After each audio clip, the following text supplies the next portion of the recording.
خيركم من تعلم القرآن وعلمه، تم میں بہترین شخص وہ ہے جو قرآن سیکھے اور سکھائے۔ السلام علیکم ورحمۃ اللہ وبرکاتہ۔ الحمد للہ رب العالمین والعاقبۃ للمتقین والصلاة والسلام علی سید الانبیاء والمرسلین، اما بعد فاعوذ باللہ من الشیطان الرجیم، بسم اللہ الرحمن الرحیم۔ امید ہے کہ انشاءاللہ تعالی تمام اسٹوڈنٹس بخیریت ہوں گی اور ایمان کی بہترین حالتوں میں ہوں گی انشاءاللہ، اور آج کی کلاس کے لیے انشاءاللہ تیار ہوں گی۔ جیسے کہ اس سے پہلے ہم سورۃ البقرہ کی آیت نمبر 143 تک پڑھ چکے تھے، آج ہم انشاءاللہ تعالی نیکسٹ اسٹارٹ کرتے ہیں۔ اعوذ باللہ من الشیطان الرجیم، بسم اللہ الرحمن الرحیم۔ قد نرى، قاف کو موٹا پڑھیے، قد دال کے اوپر کلکلا، قد نرى تقلب، قاف کو موٹا پڑھنا ہے، تقلب وجہک، ہا کی آواز کلیئر اور جیم کے اوپر کلکلا، وجہک فی السماء، اینڈ پہ کٹ ہوئی ساؤنڈ آئے گی، مینس دیٹ آواز حلق سے نکلنی، ہوا نکلنی بلاک ہو جائے گی، سماء اس طرح سے، ٹھیک ہے۔ فَلَنُوَلِّيَنَّكَ، نُوَلِّيَنَّكَ قِبْلَةً، بلکہ یہاں پہ اخفا ہوگا، قاف کو موٹا پڑھیں، با کو کلکلا اور تا تنوین کے اوپر یہاں پہ اخفا، قِبْلَةً تَرْضَاهَا فَوَلِّ وَجْهَكَ شَطْرَ الْمَسْجِدِ الْحَرَامِ وَحَيْثُ ما كنتم، یہاں پہ اخفا، فَوَلُّوا وُجُوهَكُمْ شَطْرَهُ وَإِنَّ الَّذِينَ أُوتُوا الْكِتَابَ لَيَعْلَمُونَ أَنَّهُ الْحَقُّ مِنْ رَبِّهِمْ وَمَا اللَّهُ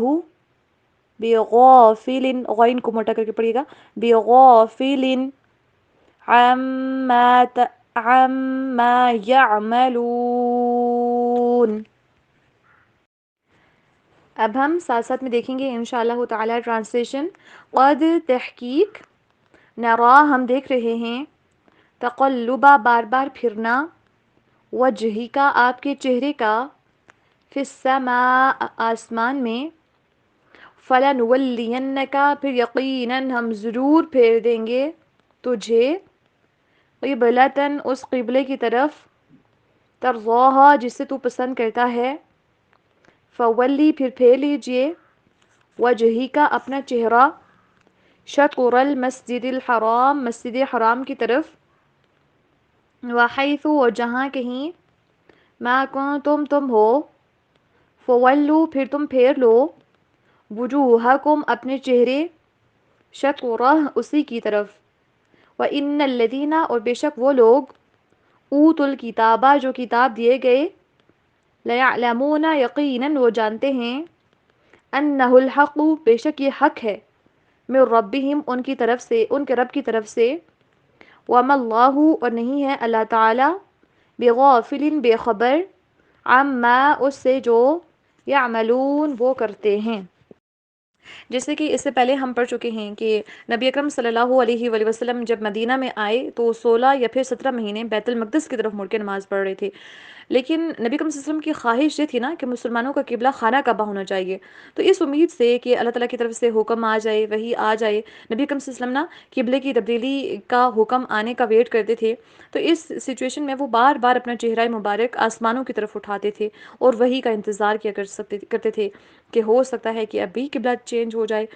تو بیت المقدس چونکہ شام کی طرف ہے، مدینہ سے بیت المقدس شام میں ہے اور مدینہ کی طرف سے شمال کی طرف ہے، جبکہ خانہ کعبہ مدینہ سے جنوب کی طرف آتا تھا، تو اللہ تعالیٰ نے نبی اکرم صلی اللہ علیہ وسلم کی خواہش کے مطابق یہاں پہ قبلے کی تبدیلی کا حکم دے دیا۔ اب یہ ہوا کہ یہ قرآن مجید کے اندر سب سے پہلا نسخ ہے، ٹھیک ہے، نسخ کی آپ اقسام پڑھ چکے ہیں کہ قرآن کے ذریعے قرآن کو منسوخ کیا جاتا ہے، اور قرآن کو حدیث کے ذریعے، یا پھر حدیث کو قرآن کے ذریعے، اس طرح سے، ٹھیک ہے۔ تو منسوخ کیا گیا تھا حکم، یعنی کہ جو پہلے والا قبلہ تھا وہ چینج ہو گیا، یہ والا قبلہ اب خانہ کعبہ مسلمانوں کا قبلہ ہوا۔ حدیث مبارکہ میں آتا ہے کہ لوگ مسجد قباء کے اندر نماز پڑھ رہے تھے کہ ایک شخص آیا اور اس نے آ کر بتایا کہ آج رات نبی اکرم صلی اللہ علیہ وسلم پر قرآن اترا ہے اور قبلے کی تبدیلی کا حکم ہوا ہے، آپ خانہ کعبہ کی طرف منہ کر کے نماز پڑھیے۔ تو آپ صلی اللہ علیہ وسلم نے اس طرف مڑ کے نماز پڑھی ہے، ان کے خانہ کعبہ کی طرف، تو تم بھی خانہ کعبہ کی طرف مڑ کے نماز پڑھو، اسی طرف تم بھی منہ کر لو۔ اب جب وہ نماز پڑھ رہے تھے، جب ان کو یہ بات پتہ چلی، تو وہ لوگ رکوع کے اندر تھے۔ اب انہوں نے رکوع کی حالت میں ہی انہوں نے خانہ کعبہ کی طرف منہ موڑ دیا۔ سبحان اللہ، نبی اکرم صلی اللہ علیہ وسلم کی بات اس قدر معتبر تھی کہ نماز کے اندر ہی ہم ہوتے تو ہم کہتے کہ چلو نماز کمپلیٹ کر لیتے ہیں، اس کے بعد نبی اکرم صلی اللہ علیہ وسلم سے جا کے کنفرم کرتے ہیں، اس کے بعد پھر دیکھتے ہیں کہ ایسا حکم آیا ہے یا نہیں۔ لیکن ان لوگوں نے نبی اکرم صلی اللہ علیہ وسلم کی طرف سے جو بھی پیغام پایا، فوراً اس کے اوپر اس کی تعمیل کی، حکم کی، اور ویسے ہی انہوں نے قبلے کو دوسرے قبلے کی طرف مڑ کے پھر نماز پڑھی، یعنی کہ جو مسلمانوں کا ایکچوئل قبلہ ہے اب خانہ کعبہ۔ تو اب جو نماز ہے وہ تو خانہ کعبہ کی طرف مڑ کے پڑھی جائے گی، جو فرض نماز ہے وہ سواری کے اوپر نہیں ہوتی ہے، سواری سے اتر کر تو پڑھی جا سکتی ہے، ٹھیک ہے۔ لیکن جو باقی نمازیں ہیں نوافل وغیرہ، تو وہ آپ جب سواری کے اوپر ہوں اگر، تو سواری کا رخ اور آپ کا رخ شروع میں جب آپ تکبیر تحریمہ کہیں گے، یعنی کہ اللہ اکبر کہیں گے، تب ان دونوں کا رخ قبلے کی طرف ہونا چاہیے۔ باقی اس کے بعد جس طرف بھی سواری جاتی ہے، بے شک اس کا رخ قبلے کی طرف نہ بھی ہو، تب بھی آپ نماز پڑھ سکتے ہیں۔ لیکن اگر آپ جنگ وغیرہ کی حالت میں ہیں، کشتی وغیرہ کے اوپر ہیں، یا قبلہ اگر معلوم نہیں ہے، کسی جگہ کے اوپر ان نون جگہ کے اوپر ہیں، تو پھر آپ ویسے ہی کسی بھی طرف مڑ کے نماز پڑھ سکتے ہیں، تو آپ کی نماز ہو جائے گی۔ ادروائز نارمل حالات میں قبلے کی طرف مڑ کے ہی نماز پڑھنا ضروری ہے۔ اور اہل کتاب ہی جانتے ہیں کہ یہ حق ہے، کیونکہ ان کی کتاب کے اندر اوبویسلی موجود تھا کہ جو آخری نبی ہوگا نا، اس کا قبلہ خانہ کعبہ ہوگا۔ لیکن حسد کی وجہ سے وہ ایمان نہیں لائے، وہ ان احکامات کو چھپاتے تھے، نبی اکرم صلی اللہ علیہ وسلم کے صفات کو بھی چھپاتے تھے، اور ساتھ ساتھ میں ان چیزوں کو بھی چھپایا کرتے تھے۔ اچھا، حضرت عائشہ رضی اللہ عنہا فرماتی ہیں کہ نبی اکرم صلی اللہ علیہ وسلم نے فرمایا کہ یہودی اور عیسائی ہم پر کسی چیز سے اتنا حسد نہیں کرتے جتنا کہ 3 چیزوں کی وجہ سے کر رہے ہیں۔ اب وہ کون سی میں کرتے ہیں؟ ایک تو جمعہ کے دن پر مسلمانوں کو جمعہ ملا ہے، یہ دن کسی اور کے پاس نہیں تھا، یعنی کہ اتنا اسپیشل پروٹوکول کسی اور کو نہیں ملا۔ پھر اس کے بعد قبلے کے اوپر اور امام کے پیچھے جو سورۃ الفاتحہ مکمل ہونے پر آمین کہا جاتا نا، ان کے اوپر یہ بڑا حسد کرتے ہیں۔ تو اللہ تعالیٰ نے فرمایا کہ قد نرا تقلب وجهك فی السماء، تحقیق ہم دیکھ رہے ہیں کہ آپ کا جو چہرہ بار بار اٹھ رہا ہے آسمان کی طرف، تو فلنولینک قبلۃ ترضاها، تو ہم آپ کو عنقریب پھیر دیں گے اس قبلے کی طرف جس کی آپ خواہش رکھتے ہیں۔ پھر حکم آ گیا فولی وجهك شطر المسجد الحرام، کہ اب اپنے چہرے کو مسجد حرام کی طرف پھیر دیجئے، وحیث ما کنتم فولوا وجوہکم، اور جہاں کہیں پہ بھی تم ہو نا، تو اپنے چہرے آپ اسی کی طرف پھیر لیا کرو۔ وَإِنَّ الَّذِينَ أُوتُوا الْكِتَابَ لَيَعْلَمُونَ أَنَّهُ الْحَقُّ مِنْ رَبِّهِمْ، اور جو لوگ اہل کتاب ہے نا، تو یہ جانتے ہیں کہ یہ آپ کی طرف سے حق ہے،